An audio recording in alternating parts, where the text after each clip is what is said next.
le top 5 aliments pour maigrir sans faim. Bienvenue sur la chaîne YouTube Cuisine Ophélie. L'essentiel pour mieux manger. Bonjour à tous. Alors je suis sûre que vous avez déjà eu faim, très faim. Il nous arrive très souvent d'avoir l'estomac dans les talons, des fringales à 11h ou à 17h, le ventre qui gargouille, la sensation de vide, l'incapacité des fois à vraiment réfléchir, un mal de tête ou alors même une agressivité soudaine.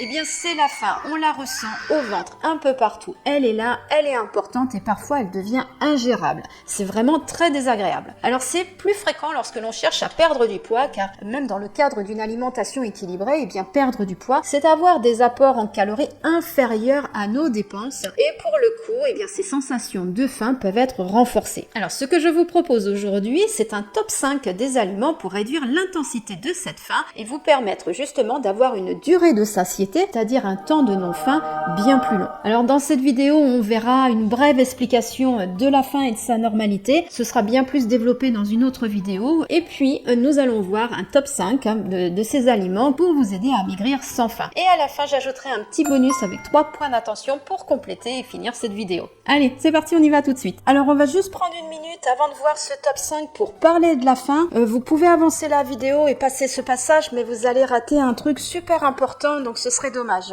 En général, les personnes qui visent une perte de poids ont souvent une appréhension, voire une peur de la faim. D'où les résultats de recherche très importants sur ce mot-clé, maigrir sans faim, ou encore les magazines de régime qui titrent pareil. Alors la faim fait peur et pour cause, les restrictions excessives tiraillent sévèrement et ça nous détestons. Mais c'est peut-être parce que nous avons été trop loin. Alors la faim c'est un signe corporel qui est normal et que nous devrions ressentir tous les jours, mais plutôt d'une intensité raisonnable et gérable. En fait, si nous n'avions jamais faim et jamais envie de manger, nous n'irions jamais vers l'acte alimentaire et ça poserait un réel problème de survie. La faim est donc un indicateur que nous devrions tous mieux observer, comprendre, tel un outil interne à utiliser pour nous guider. Alors j'aime beaucoup les métaphores et souvent je représente la faim telle une amie. Alors la faim doit être présente à nos côtés pour nous indiquer avec douceur qu'il est temps de se restaurer. Mais jamais elle doit nous crier dessus. Normalement les amis ne nous crient pas dessus, les amis ne nous harcèlent pas non plus. Donc notre amie la faim doit être douce, légère, un petit creux au ventre et puis une petite voix à côté pour nous dire je crois qu'il est peut-être temps que tu ailles manger finalement. Alors en écoutant d'une part ce signe, en ajustant ses collations, en adoptant des repas structurés, la faim peut faire partie de notre quotidien de façon acceptable et gérable. Alors ce qui suit va vous aider à patienter, va vous aider à être serein, va vous aider aussi à arrêter le grignotage. Alors dites-moi en commentaire quels sont les signes de la faim que vous connaissez ou que vous reconnaissez chez vous, ça m'intéresse de savoir. Et puis sinon, allez, passons tout de suite au top 5, c'est parti, c'est maintenant. En 1, les œufs. Alors l'œuf est un aliment de base dans de nombreux régimes alimentaires à travers le monde. Il est aussi connu pour sa polyvalence, pour ses nombreux bienfaits pour la santé. Alors l'œuf est effectivement particulièrement efficace pour réduire la faim en raison de sa haute teneur en protéines. Et les protéines, et plus particulièrement celles des œufs, mais aussi des produits laitiers, diminuent les niveaux d'hormones de la faim, c'est-à-dire la gréline, celle qui est sécrétée dans l'estomac. Et ça permet de contribuer justement à une meilleure gestion de l'appétit. Donc oui, les œufs sont une source complète de protéines contenant tous les acides aminés essentiels. C'est également une source de vitamine B12, D, de choline et le tableau est complet aussi au niveau des minéraux. Alors les œufs sont aussi relativement économiques et puis on sait que la corrélation avec le cholestérol n'est plus posée. C'est un choix idéal pour perdre du poids, c'est un choix santé, c'est un choix sport, d'autant plus lorsqu'il est intégré dans une alimentation équilibrée. Je vous invite d'ailleurs à regarder ma vidéo « Peut-on manger des œufs tous les jours ?» pour en apprendre davantage sur les œufs. Alors comment consommer des œufs? Eh bien ça peut être déjà du matin jusqu'au soir, au petit déjeuner, au repas, à la collation ou même avant d'aller se coucher. Et pour les quantités, on restera sur 1 à 2 œufs par jour, mais en comptant absolument toutes les préparations, autant les quiches, les tartes, les gâteaux que l'œuf dur ou l'omelette. Ça peut être sous différentes formes, des œufs brouillés, on peut les mélanger avec des légumes par exemple, ça peut être des œufs durs froids au petit déjeuner ou à la collation vers 17h pour patienter avant le dîner. Et ça peut être sous forme d'omelette, de plats préparés comme des quiches par exemple. Là aussi on peut rajouter des légumes, du fromage. Ça peut être sous forme de salade où on va l'intégrer à des végétaux aussi et pourquoi pas à d'autres petites sources de protéines comme du poulet. Alors au niveau des œufs, quels œufs choisir? Alors de préférence des œufs biologiques mais surtout pondus par des poules élevées en plein air et bien nourries. Là au moins vous avez la garantie d'avoir un œuf de qualité et c'est ça qui est le plus important. En deux, les produits laitiers. Les produits laitiers, en particulier le yaourt et le fromage blanc, sont largement consommés pour leurs bienfaits nutritionnels et leur capacité à aider à la gestion de poids. Alors d'où vient leur effet un petit peu coupe-faim? Eh bien le yaourt et le fromage blanc sont eux aussi riches en protéines et notamment la caséine qui est digérée beaucoup plus lentement, procurant alors une sensation de satiété prolongée. Alors ces protéines vont réduire la synthèse de gréline, nous l'avons vu tout à l'heure, cette hormone de la faim produite dans l'estomac, et en parallèle les caséines vont augmenter la leptine, c'est une autre hormone plutôt liée à la satiété, c'est-à-dire le temps de non-faim. Alors les avantages nutritionnels aussi des produits laitiers comme le yaourt, le fromage blanc, plutôt fermier d'ailleurs, c'est la présence en fait de probiotiques, des bactéries vivantes qui favorisent une bonne santé digestive. Alors oui, les probiotiques aident à maintenir un équilibre de la flore intestinale et ça c'est crucial pour une bonne santé générale. Et du coup, eh bien une digestion qui est saine est forcément liée à une meilleure absorption de tous les nutriments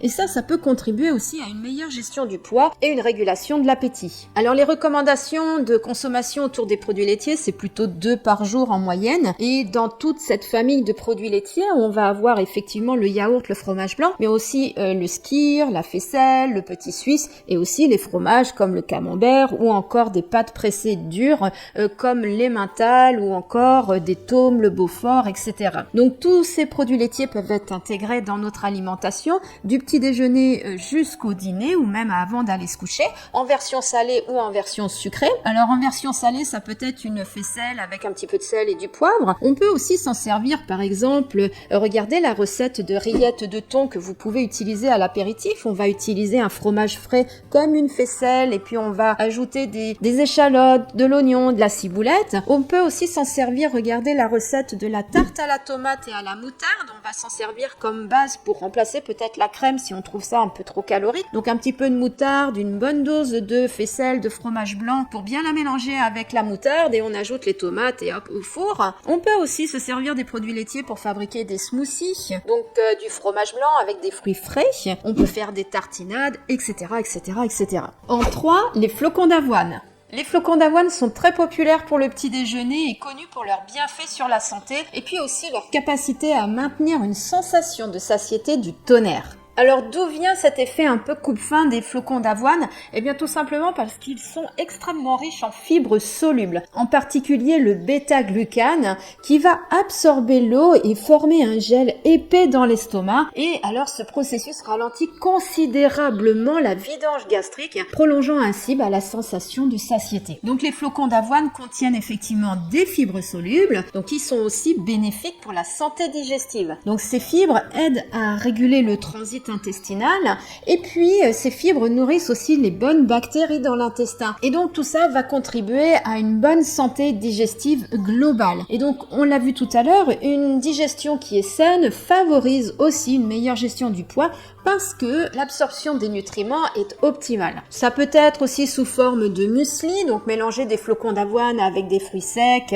et puis vous pouvez en manger une belle poignée ou paume de la main à la collation. Ça peut être aussi sous forme de granola. Alors regardez, il y a une recette sur la chaîne, les granolas. Donc j'ai utilisé des flocons d'avoine mélangés à d'autres ingrédients et puis cuits au four sous forme de cookies. Mais bon, c'est donc un granola. Donc regardez aussi vos recettes et plutôt utiliser des flocons d'avoine que vous pouvez aussi mixer pour les intégrer à tous vos fonds de tarte par exemple. C'est très efficace, n'hésitez pas. Et donc j'insiste, il est absolument impératif de boire, de bien s'hydrater à peu près au même moment où on va consommer les fibres et notamment les flocons d'avoine ici. Sans hydratation, eh bien ce gel ne peut pas se former et donc l'effet de rassasiement et la satiété, c'est-à-dire ce temps de non-faim, ne peut pas être prolongé si ce gel n'est pas formé.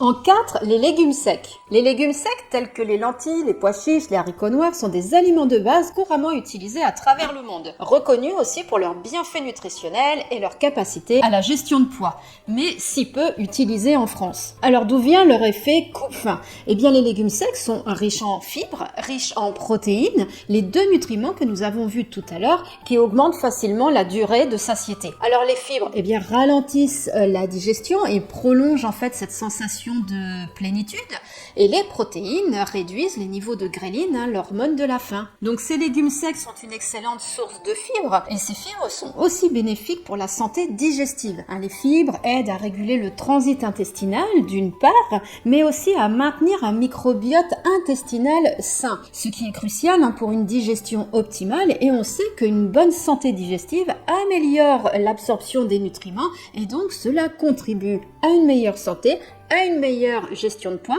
parce que tout cela régule aussi l'appétit. Alors on recommande d'intégrer les légumes secs au moins 2 fois par semaine dans son alimentation. Donc on l'a vu, des lentilles, des pois chiches, des pois cassés, tous les haricots que l'on souhaite, que ce soit des flageolets verts, des haricots rouges, des haricots noirs. Donc la consommation de légumes secs va nous aider à augmenter nos apports en fibres. Alors ça peut être sous forme de soupe, par exemple des soupes de lentilles. Ça peut être aussi pour des apéritifs, du houmous de pois chiches, par exemple. On peut aussi en été penser aux salades. Alors j'imagine une salade de mâche, roquette, tomates cerises, pourquoi pas des haricots noirs ou des haricots rouges qui viendraient se marier avec un riz blanc, un riz sauvage, un riz rouge ou un riz complet par exemple. Et puis on peut penser aussi à un curry de légumes secs où on fait mijoter donc des lentilles, des pois chiches, des haricots noirs et que l'on viendra correctement assaisonner avec des épices. Alors pour maximiser les bienfaits des légumes secs, donc assurez-vous de bien les cuire pour améliorer leur digestibilité et réduire aussi les antinutriments. Et puis si vous avez des sensibilités digestives, introduisez-les progressivement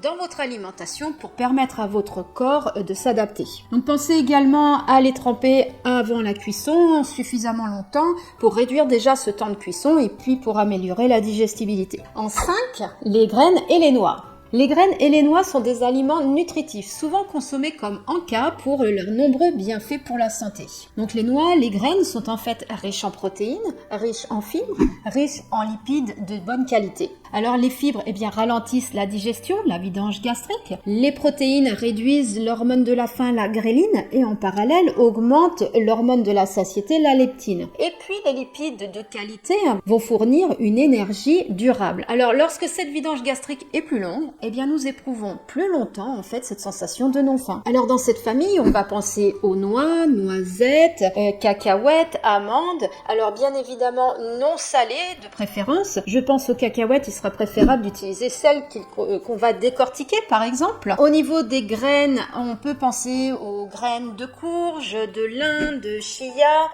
Toutes ces petites graines vont venir véritablement nous nourrir et prolonger notre satiété. Donc les noix, les graines favorisent une bonne santé digestive, donc ça va réguler également le transit intestinal. Et puis toutes ces graines contiennent des graisses saines, notamment donc des acides gras oméga 3, et ça c'est effectivement bénéfique aussi pour notre santé cardiovasculaire et pour le fonctionnement cérébral. Et j'en aurais bien besoin. Les noix, les graines, on va pouvoir en consommer tous les jours. Et au niveau des quantités, on va cadrer parce que ça reste quelque chose de très riche en lipides, donc très riche en calories. Donc une simple poignée par jour est suffisant pour augmenter donc notre satiété et pour couvrir nos besoins nutritionnels en bonnes vitamines et aussi en bons acides gras. Alors comment les consommer? Ça va être des mélanges. On va prendre cette poignée, on va faire des mélanges de noix et de graines. On peut même associer un petit peu des fruits secs, je pense aux baies de goji, cranberries, des petites choses comme ça. On peut les mélanger à un produit laitier, soit une collation, soit au petit déjeuner. On peut aussi les utiliser au niveau des salades, l'été par exemple. Je parlais tout à l'heure d'une salade de mâche, roquette, tomates cerises. Pourquoi ne pas ajouter un petit peu de pignons de pin, de graines de courge, de graines de lin? On peut aussi utiliser, si vous fabriquez vos pains maison, vous pouvez les utiliser aussi bien dans la préparation de la pâte que sur le pain avant sa cuisson, le recouvrir de ces graines, un topping en fait, vous allez les torréfier au moment de la cuisson. Alors par contre, ce qui est important à savoir et intéressant, c'est qu'il va falloir quand même mixer ou ouvrir les graines, les écraser par exemple pour pouvoir profiter de ces bienfaits, parce que les consommer en entier, entières, ces graines, eh bien c'est comme si que ça servait à rien puisque nous arrivons à les retrouver lorsque nous allons aux toilettes. Voilà, on a terminé avec ce top 5, mais avant de conclure, je vous propose ce petit bonus pour compléter cette vidéo. Alors en 1, assurez-vous de bien maintenir une bonne hydratation tout au long de votre perte de poids. Alors les liquides tels que le thé, la tisane, l'infusion viendront hydrater les fibres.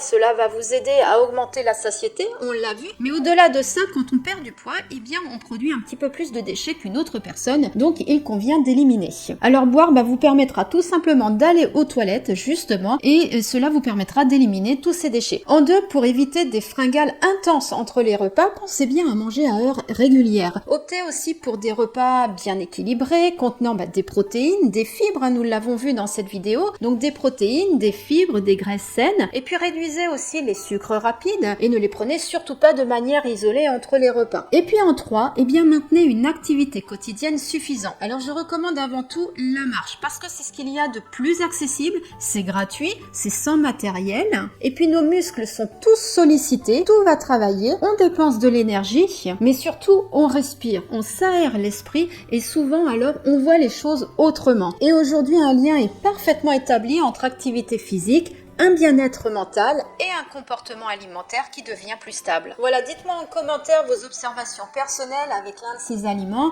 J'espère que cette vidéo vous accompagnera et vous aidera dans votre quête, que ce soit pour perdre du poids, ne pas en prendre, ou simplement pour vous sentir bien entre les repas. Venez discuter aussi sur le groupe privé Cuisine Ophélie. On vous attend pour papoter cuisine, alimentation, poids, diabète, etc. Vous êtes les bienvenus. Pensez aussi à vous abonner, à activer la cloche pour être notifié des publications chaque jeudi, donc des recettes, des focus aliments comme celui-ci, ou encore des infodiètes sur le comportement alimentaire ou santé. Et puis en attendant, je vous souhaite une très belle journée, je vous souhaite aussi un bon appétit et vous dis à très vite ici sur Cuisine Ophélie.